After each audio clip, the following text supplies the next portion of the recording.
name is Beston. I live in Cape Town. Also, I do delivery. Interbet helped me to realize my dreams. Now I have my own delivery vehicle and I'm able to do the removal in and around Cape Town.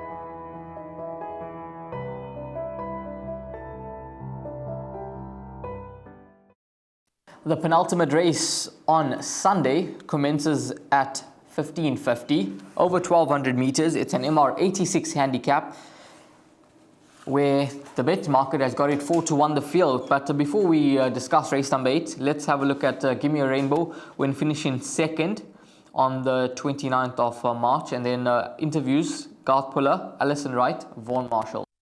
And Lord Wiley on the right-hand side. Quest for the best. Trade War becomes a runner. Slimiani, Lord Wiley on the outside, and Gimme a Rainbow sneaks through at the rail. Trade War now down the inside. Gimme a Rainbow. Trade War and Gimme a Rainbow. There's nothing between the two of them. Gimme a Rainbow. Trade War. I'm not going to split them. Gimme a Rainbow on the inside. Trade.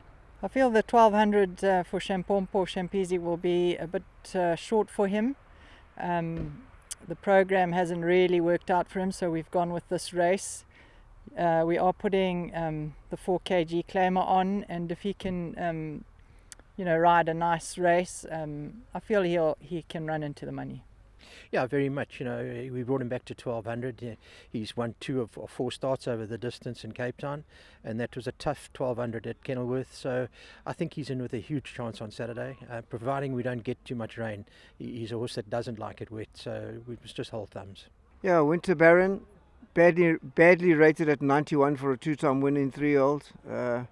He won first time out, and when you win first time out with these young horses, the handicapper gets hold of them. It's very difficult for owners to stick around and wait.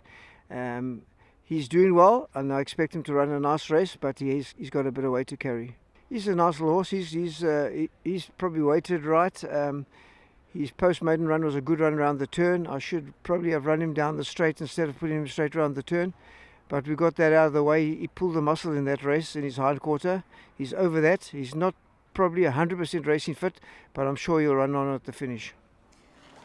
Probably not 100% racing fit, number 8 Master Bling, but he's definitely a horse that you want to keep a very close eye on, because well fancied on debut.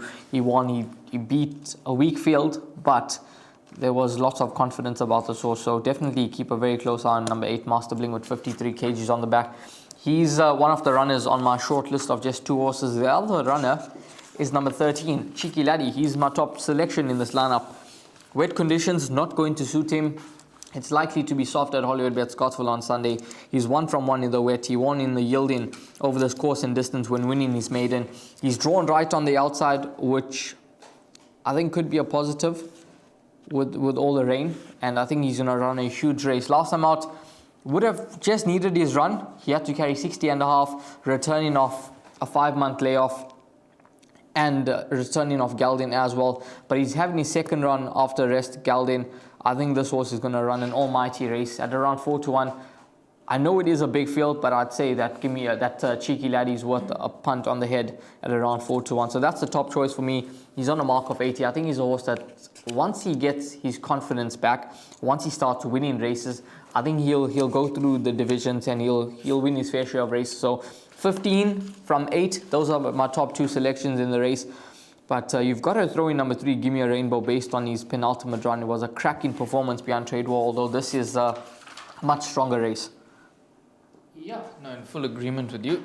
My narrow first selection is number 3, Gimme a Rainbow from the Carl Hewitson yard. Like we saw that rerun, it was an absolute cracker, being narrowly beaten by Trade War on that occasion.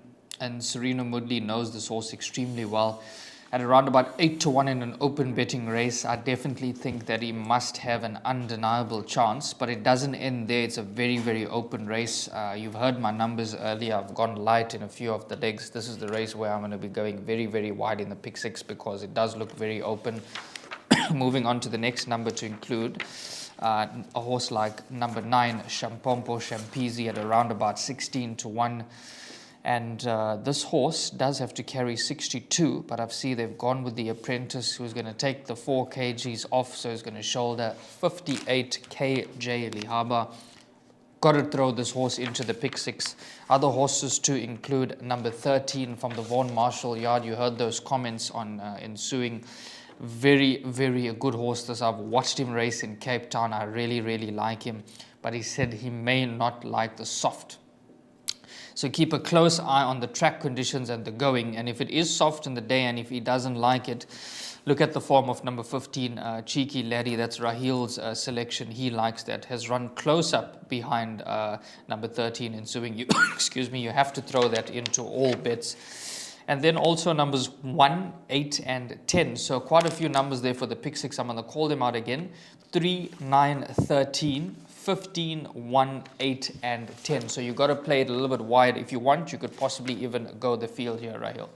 Yeah, it certainly does look to be that type of race. You can go a few horses, if not go the field. I'm just going to take my chances. I'm going 2 horses, numbers 8 and 15, and hoping that those 2 horses can potentially fight out the finish. But you heard from Devon, number 3, Give Me a Rainbow, would be his narrow top choice here. For me, number 15, Cheeky Laddie. So maybe you could play a few swingers exactors with those 2 horses in the 8th race on the day.